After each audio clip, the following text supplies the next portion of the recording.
नमस्कार दोस्तों, आने वाली सोमवती अमावस्या की बहुत बहुत बधाई।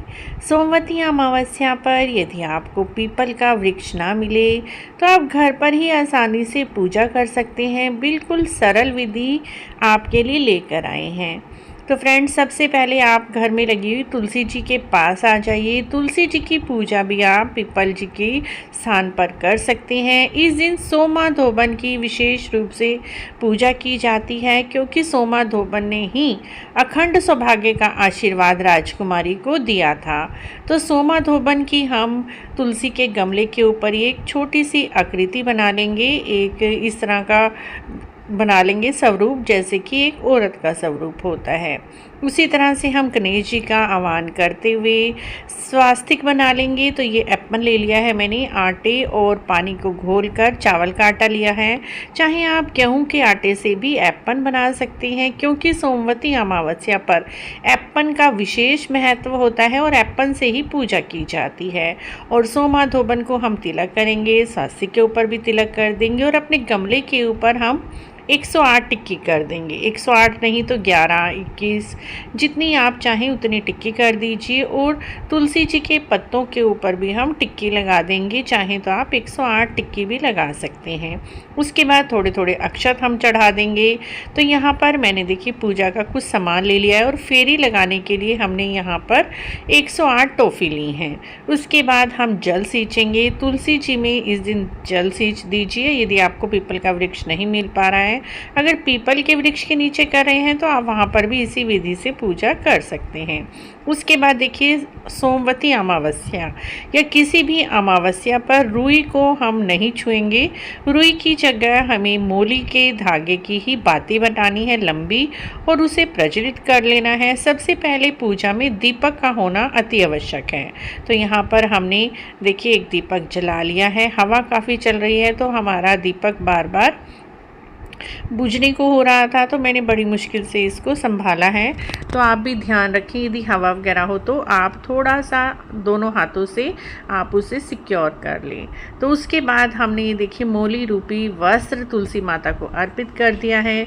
चाहे आप यहाँ पर एक तुलसी जी भी अर्पित, तुलसी जी के ऊपर एक छोटी सी चुन्नी भी अर्पित कर सकते हैं। उसके बाद जो भी आपने सीज़न का फल लिया है, आम, खरबूजा, केले, जो भी फल लिए हैं वो हम भोग स्वरूप तुलसी माता को अर्पित कर देंगे। भोग स्वरूप कम से कम आप 2 फल अवश्य ही अर्पित करें।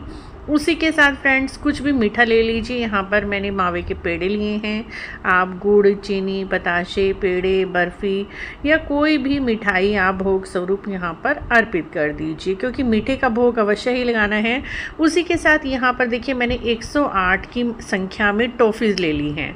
आप 108 टॉफ़ी ले सकते हैं, मखाने ले सकते हैं, बादाम ले सकते हैं, या फिर कोई भी सुहाग की वस्तु, बिंदी के पत्ते ले लीजिए 108, या तरह तरह के अलग अलग चीज़ें सुहाग की ले सकते हैं, मेहंदी, बिंदी। इस तरह से 108 परिक्रमा करते हुए हमें कोई ना कोई चीज़ अवश्य ही अर्पित करनी है, क्योंकि खाली हाथ कभी भी परिक्रमा नहीं की जाती और हमारी काउंटिंग भी इससे हो जाती है। बाद में इन सारे सामान को आपको दान करना होता है।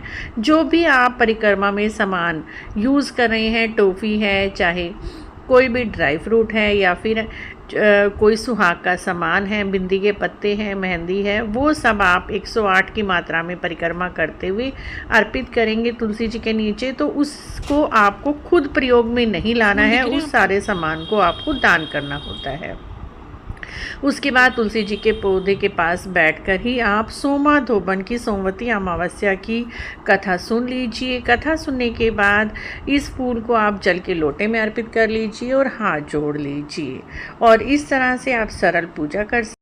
उसके बाद फ्रेंड्स, यहीं पर आपको इसी दीपक से आरती कर लीजिए, या फिर आप कपूर आरती भी कर सकते हैं। और जो आपने हाथ में फूल लिए हुए हैं या जो भी चीज़ ली हुई है, उसे आप जल के लोटे में डालकर उसी समय या तो सूर्य भगवान को अर्घ दे दीजिए, या शाम के समय जब आप व्रत खोलेंगे उसके बाद चंद्रमा को अर्घ दे सकते हैं। बिल्कुल सरल विधि। हमने आपसे शेयर की है। इस विधि से आप पूजा कीजिए घर पर ही बिना पीपल के वृक्ष के। आपको सोमवती अमावस्या की पूजा का पूरा फल मिलता है। सोमवती अमावस्या की पूजा करने से अखंड सौभाग्य मिलता है और संतान सुख मिलता है। आशा है आपको यह पूजा विधि अच्छी लगी है। अच्छी लगी है तो प्लीज़ लाइक शेयर सब्सक्राइब।